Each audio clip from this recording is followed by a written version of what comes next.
What is up, YouTube? This is the Working Investor. In this video, we're going to talk about strategies that I've seen a lot of investors use, myself included, how to start a position, especially like in the yield max funds, and also strategies of how people drip and decide how to reinvest some of the dividends if they choose to do so.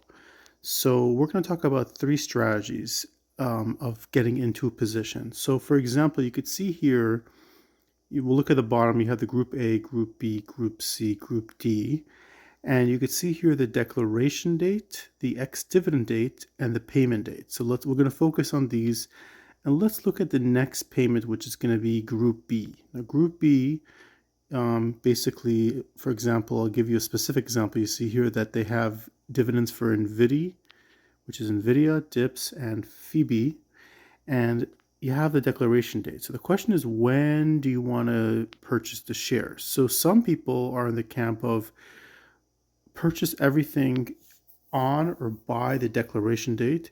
You will have all the information you need on the declaration date because that's the date that you know exactly what the dividend is going to be like.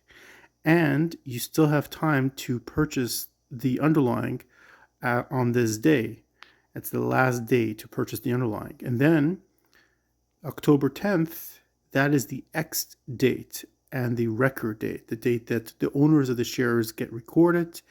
And it's the X day means it's the first day that the underlying trades without the dividend. And when we mean by without the dividend is that the underlying drops by the dividend payout. So if a lot of people say 100% put your money in on this day if you're starting a position, because at least you're getting in on a cheaper price because you know you have a scheduled discount. You have a discount that's going to be scheduled.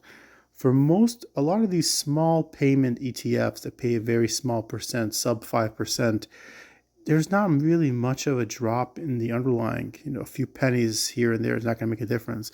But when you're talking about yield max distributions of massive distributions, 50 to 100%, annualized return on an annualized basis, you're talking about underlying dropping by a full buckaroo. So that's a great time to get in.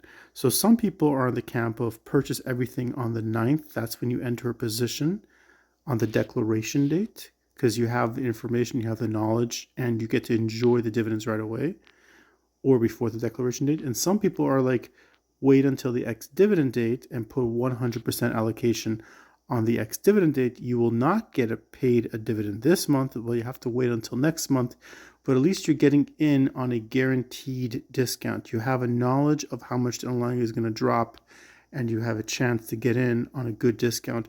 Most likely, some people say at the beginning of the trading day-ish because you don't know if the market will go up and then your underlying can go up, but the market can also go down and it can also go down. So it's hard, the jury's out on that.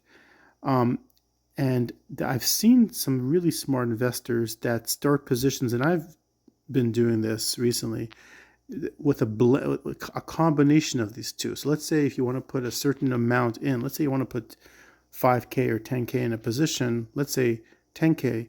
So instead of putting 10,000 on the declaration date only or 10,000 on the ex-dividend date only, you put 5,000, you do half and half. You do 5,000 on the declaration date. So you get to enjoy some of the dividends immediately. And then you put the rest of the 5,000, let's say, on the ex-dividend date. And there you get to enjoy a little bit of a lower cost basis. And you have like a blended average entry point into the market. So I like to do that. This is not financial advice. This is just my own personal perspective. Please do your own due diligence and make your own decisions and counsel who you need to counsel. Okay, so now we've spoken about the three different ways of entering a position. You can also use these three ways to do drips, but then now let's talk about also more specifically drips. I've seen interesting different styles. Number one, I want to point out something really, really obvious. A lot of people traditionally don't have any buying power and they have to wait until they get paid, which is the 11th. And only when they get paid on the 11th, only then can they reinvest into the same underlying or the same group, so some other underlying in the same group. The problem is that the market could already come up at that point, and you may not have gotten in at the best price. I mean, there possibly, and a lot of times, even though a lot of accounts, even though the payment date is on, let's say for example the 11th of October, you may not get paid until the end of the market day, or sometimes you may have to wait. That's a Friday. You may have to wait until next Monday, the following Monday, in order to, use that money. You may not. So it depends on your brokerage. So I've seen a lot of smart investors, and I do this a lot. I've seen Income Architect do this as well, and I definitely like this plan. Is that once you know on the declaration date, you know what your dividend is going to be, then you front load and pay, you buy in that allotted amount into, you drip it in on the X dividend date. So you guarantee a planned discount. And then later on, the next day or two, you get reimbursed by the dividend that goes back, into your buying power, or pays down your margin, or, it just goes back into your buying power a couple of days. So I like that way of dripping in.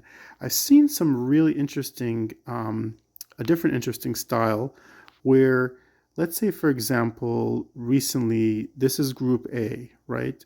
I've seen people that they take the dividend distribution, right? And they don't even look at the underlying, irrespective of the underlying. They just look for which ones are paying the highest dividend rate. So because you have all the knowledge on the declaration dates, in this specific yield max underlying, we're talking about Wednesday. So you could see here, let's say for example, Tesla is paying 100%, Crash is paying 100%, and then you got Ybit 83. So I've seen people that they don't care about the underlying. They just focus purely on which underlying is going to pay the maximum dividend in the coming cycle, and then they front load the dividends on the declaration date, not on the X dividend date, on the declaration date, for the highest payer, which could be, in this case, Tesla, and then so on and so forth. So on Wednesday, you got the information and you just purchase everything on the highest dividend payment, but then you're not focused on the underlying. I personally don't do that, but I definitely see the appeal, and I see how, the theory why, you want to get maximum return. So these are just different ways how people view and strategize to get into these funds. What do you guys think? What is your method of entry into a position, and what is your method and how do you use the dividends when you get paid?